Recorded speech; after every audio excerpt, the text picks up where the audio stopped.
Wow. All I could say is wow.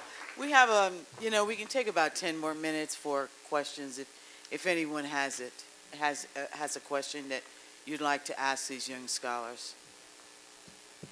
Hi, my name is Kayla Harris. I am a EDM student at Teachers College, and I actually have a question about you all continuously saying gain support systems, but what I've noticed, well, at least like within having Black sisterhood, but what I've noticed is that some of the Black sisters in my program don't recognize that they're Black. So I don't really know what to do to encourage them or to try to build that bond with them, but I noticed that they have kind of linked to the other side in order for their support. And so they've kind of turned their backs on some of us, the 2 or 3 of us that are actually sisters. So I'm wondering if you all have any type of suggestions on how to take it, because I notice I have a lot of rage about that. So. You want to take it, Stephanie? Oh, you're just. Oh. I mean, the only thing I would say is that you can't force sisterhood, and so it's hard for me to speak about it directly just because it was something that happened so effortlessly while I was at Rutgers, and I know that that's rare. But certainly, people choose and have different kind of support systems and choose to go different ways. You don't want to bring someone into a sisterhood who doesn't want to be there. I mean, part of why it works is that we all see it as being mutually beneficial. We all help one another, and so you just want to look and find people. They may not be in your department. We were blessed to have enough Black women in our department at one time to have that internal sisterhood. But seek people out on campus, across. I mean, some of the sisterhood isn't even here. There are people across the nation. So don't force it, and just, get it where you can. My name is Tracy Gilbert, and I'm a master's student at University of Pennsylvania.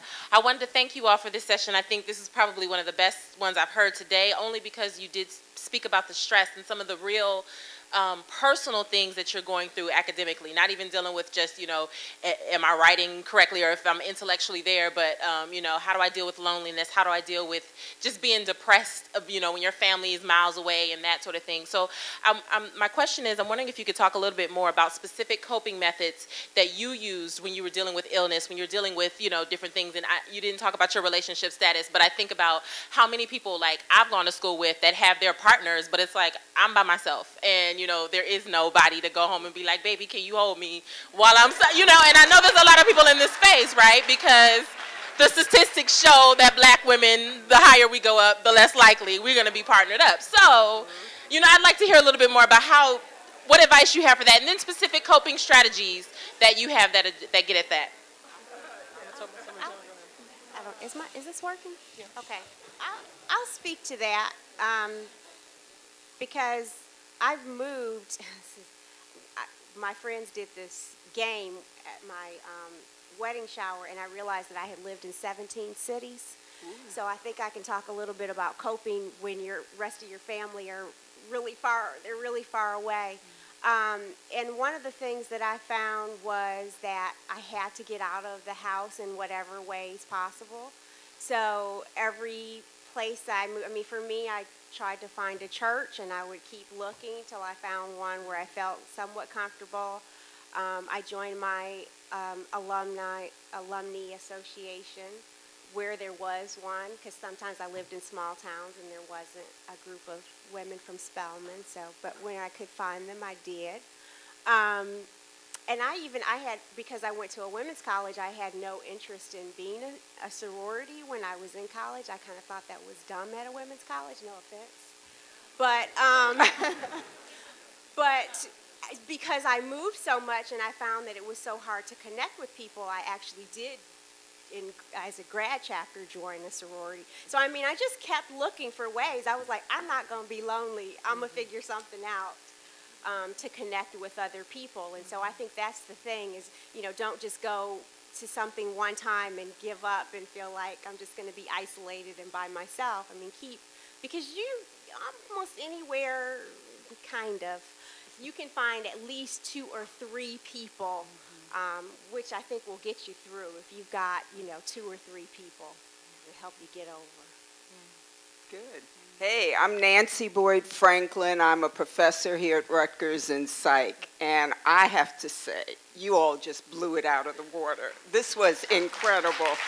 But I want you to know something. While you all were speaking, I was watching Deborah, Dr. White, all right? And I want you to know we could feel her pride in you. Really feel it. And I want you to know that that's part of our survival, is watching your sisterhood and your ability to overcome all this adversity and move on. So, honey, besides your mothers, if no one else is ever proud of you, Dr. White will be proud of you.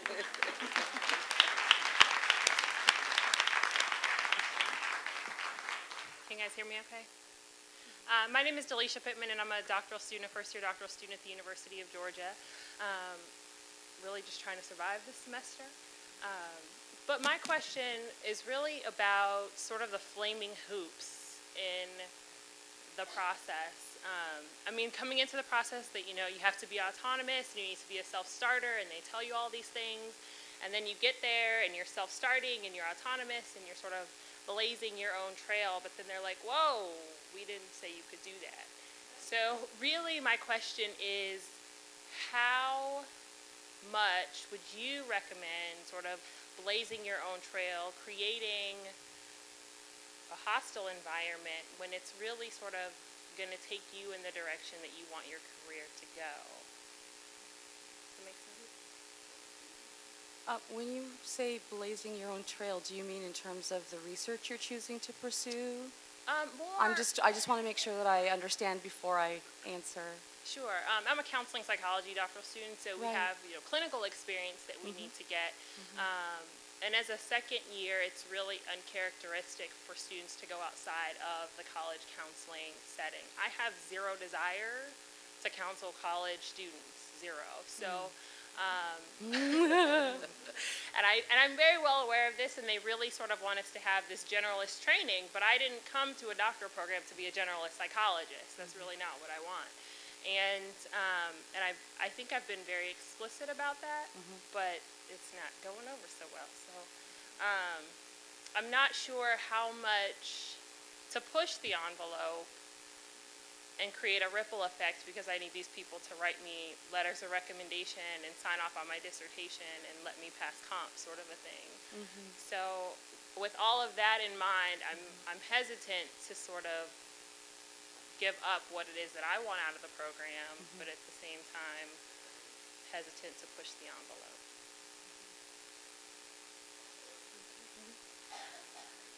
Well, I mean, I would say a couple of things, I suppose. I think there's always going to be some give and take involved, especially when, whether you're a graduate student or a junior professor, there are certain things you can stick to your guns on. You know, you pick your battles.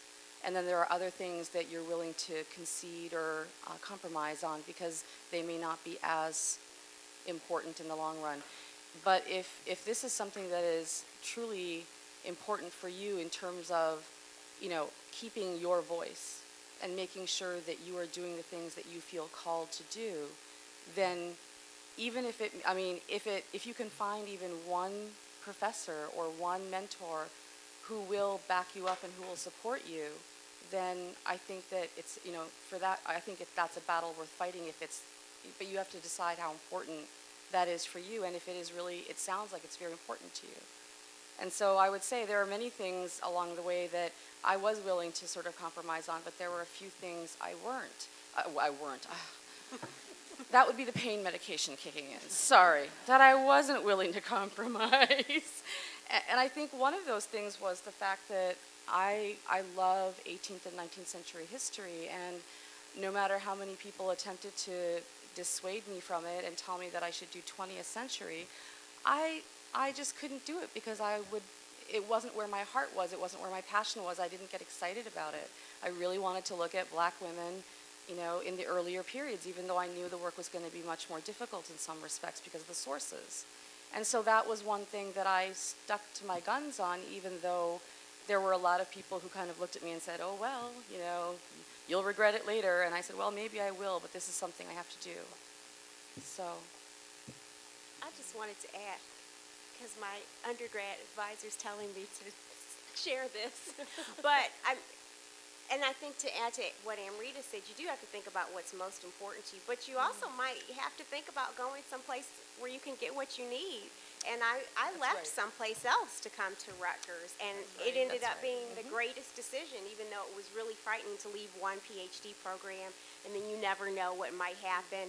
But it turned out being, I probably wouldn't have finished otherwise. So, you just have to weigh all of that, and maybe you lose a little bit of time, maybe you lose a year, but if ultimately you get the training that you need to be able to do what you want to do, then it might be worth it. That's right. That's right. Hello. My name is Sarita McCoy Gregory. I teach at Vassar College in the Department of Political Science. I've been there 2 years, so I am empathizing with much of what has been said already. I also wanted to take a moment, thank you, and just say thank you to everyone that has spoken today. I really did not realize how depleted I was until I sat down in a chair today and have been fed and watered in many ways, and so thank you all. I wanted to make 2 appeals. One, that we not wait another 10 years before we have another gathering like this.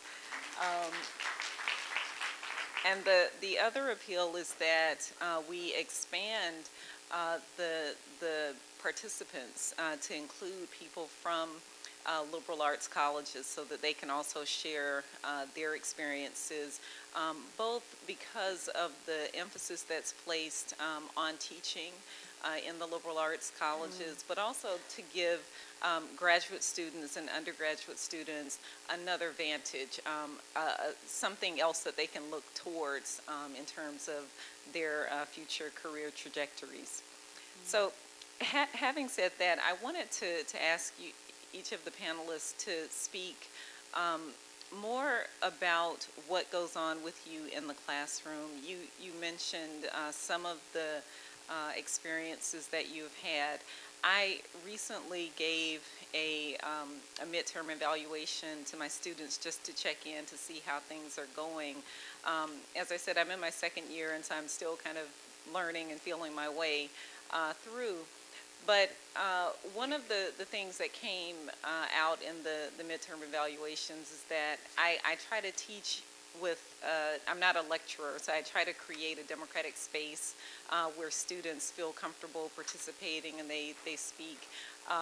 But students don't like that. The main criticism is that they want to hear the lecture, and they want more of an authoritative voice in the classroom. And I wonder if you all can speak about how you organize your classroom spaces, whether you've had experiences of being challenged by students, your authority being challenged, and how you dealt with that.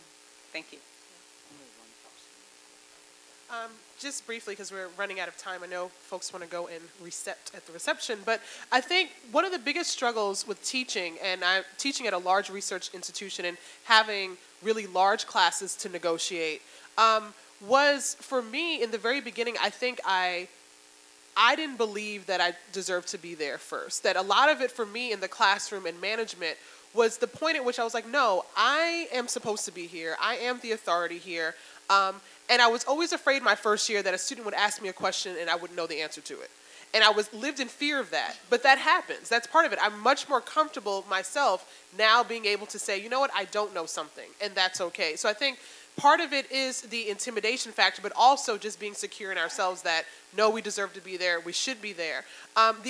Just a couple of other things that come up in the classroom having to do with content, that no matter what I teach, when I teach the U.S. History Survey or the African American History Survey, it doesn't matter. The U.S. History Survey, students will always write on evaluations, and that's something to think about too in terms of those that evaluate us, that, she talks too much about black people. And so much so that there was a book that I assigned that was not about black people, and when students one of the students wrote their paper and wrote as if this was a black family. I guess they didn't imagine that I might assign them a book that's not about black people. And so it comes in so many different ways that we can't even begin to talk about now, but a lot of it has to do with, students challenging you, learning how to just be used to the space. Once you've taught a class for many years, it becomes a lot easier and a lot less pressure. Learning to say when you don't know something that you don't know something, and trying to just navigate and letting mentors and people know when classroom issues arise, and getting that paper trail that Amrita talks about instead of having it come up later on when you're up for tenure and promotion. So there's so many ways and so many different issues of it, but I think a lot of it is just as a young scholar being like, no, I am the professor, I know what I'm doing, I have a doctorate, I am at least one step ahead of these guys, and they need to respect me for that, if nothing else. What I'd like to suggest is that all three of you ask your questions, and then we'll take the rest of the time to answer them together. Okay, thank you. Hi, my name is Bedelia Richards, and I'm actually in transition from being a visiting lecturer at Wellesley to having an assistant professor position at University of Richmond, so I wasn't sure which one of those to say. My question is, to a certain extent, two-part. It's kind of asking the same question, but from different perspectives. And it's that, given that Black women academics tend to be overwhelmed with extra tasks in the academy, do we always necessarily make the best mentors, especially for other Black women? On the other hand, how do we find the space to be good mentors or great mentors, given the additional pressures that we often have thrust upon us? I think of those as asking the same question, just in very different ways.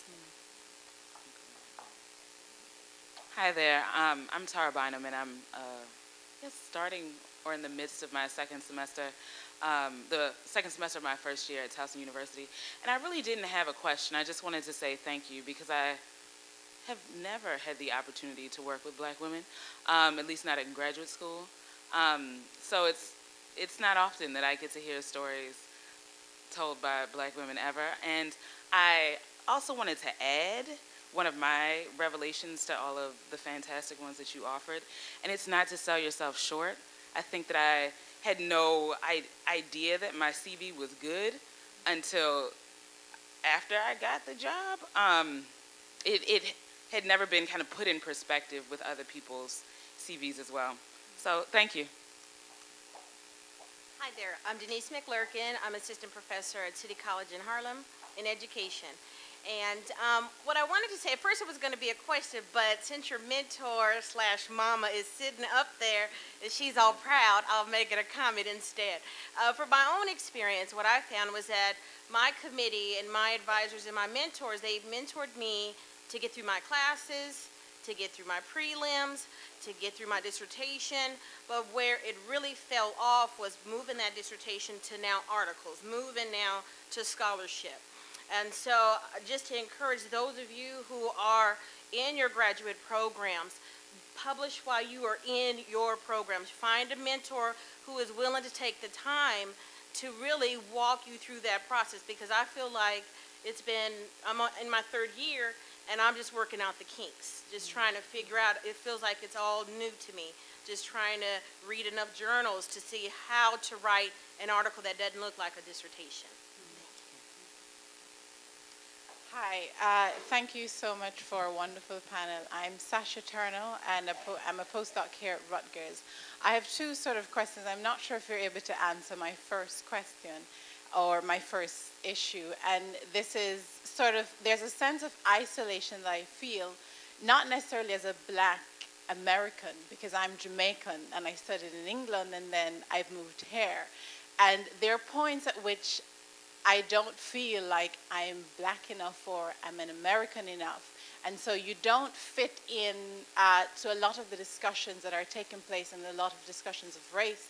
In particular, I've had my experience of it while I was in Cambridge, being the only Black person in a department, the only Black person in so many different organizations, and you've had to negotiate that on your own. But in this sort of forum, again, you're negotiating being a Black person, but somehow I feel like I'm also negotiating being a Black Caribbean person within a Black American setting, and somehow I don't necessarily feel as if I'm also part of this group. So there is that sense of isolation as well, which I'm not sure you're able to answer.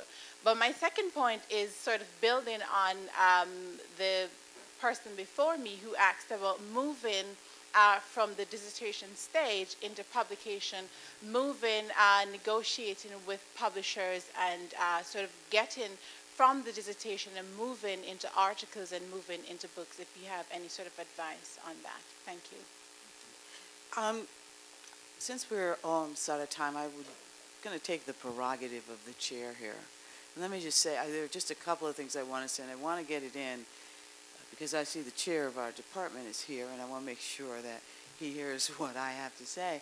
I mean, one of the things that we did at Rutgers, and I think we tried to get it right, we made a very conscious effort never to just bring in one person, one person who was in the Africana, was doing African American history. And people weren't doing all of the same thing. And people were doing, you know, other kinds of history. But we tried to get a cohort of black people in the department because we understood that there were going to be, not just women, but women and men, because we did understand that there were going to be the kinds of issues that they would face that would not be faced by other non-black students in our department and in the program. Mm-hmm. And I think that, you know, we have tried it. We have always run, you know, sometimes particularly at Rutgers, people want to go down the road a piece. I don't know why, just because it starts with a P. And then they want to go down the road a piece to another school that starts with a P. And they happen to be Ivy League. But nevertheless, we have always tried to bring two in, at least two, so that they could piggyback on each other. And I think that has really worked. And I'm sitting here, you know, I know that they have been friends ever since they left, but I just didn't know how close. And so I'm sort of patting myself on the back and saying, you know, we did something right. And it's also something that I want us to continue to do in the history department here. And then I also want to say that these young women here, I never had to treat them, I never had to be mama to them. And that was one, you know, I remember having spoken to each one of them, like, and said, you know, you got to do that over again. And just being able to just say, no, that won't cut it. Go home and do that again.